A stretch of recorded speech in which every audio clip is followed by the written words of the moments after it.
take anything. This was never about keeping Gordon Hayward.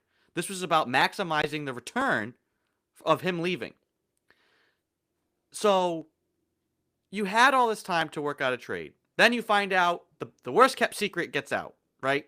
He's only focused on Indiana, Shams Charania says. I think that emboldened Ainge to say, hey, now I know I've got the Pacers where I want them. I'm going to bend them over the barrel and try and get more. I'm going to ask for TJ Warren. I want Oladipo. I want Warren and Oladipo and a pick. That's fine. If you want to ask for that and then work your way back to what you originally wanted, maybe the Pacers settle and you get a deal done before 6 o'clock. Once 6 o'clock came, other teams can pick up the phone now. Michael Jordan can pick up the phone and say, hey, 4 years, $100 million. And Hayward can say, I really want to go to Indiana. The Knicks are offering the same thing. I said no. Hawks are offering the same thing. I'm saying no. The longer it dragged on into the night on Friday, the Celtics Ainge's perceived position of strength was eroding. And what happens?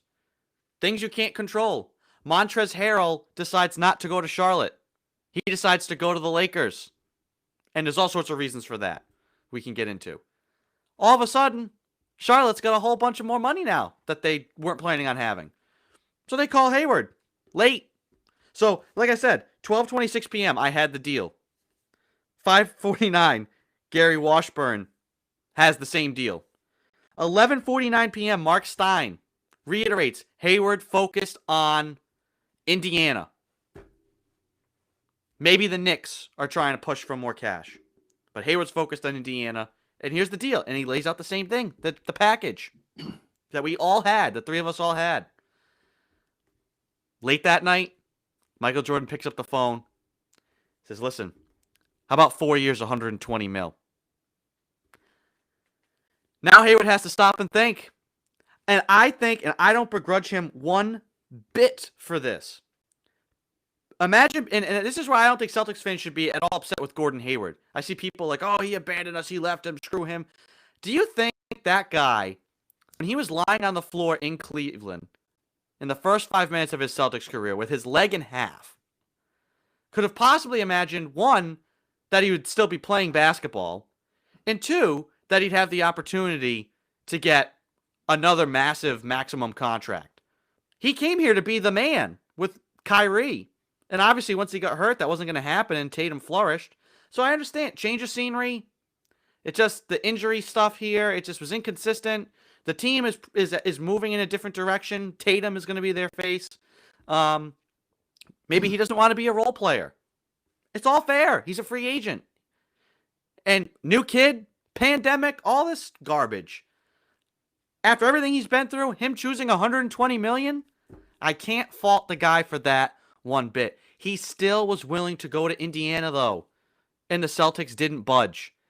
I blame Danny Ainge 100% for the situation. He can't control Gordon Hayward.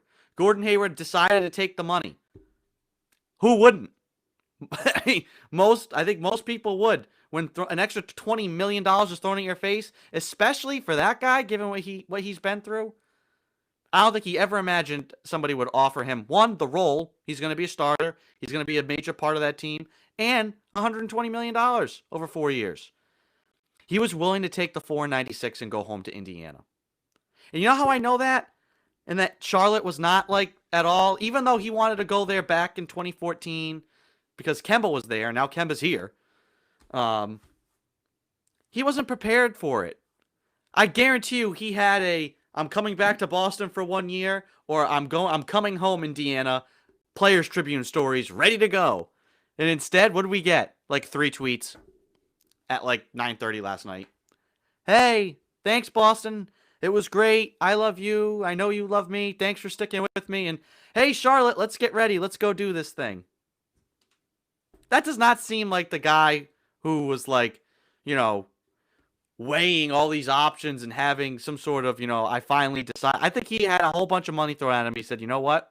I'm going to take that. Michael Jordan just threw cash in his face. Yeah. I can't blame him. I blame Ainge. You should never have gotten to that point. You had no control over the player or the situation. He thought he did. He gambled and was wrong.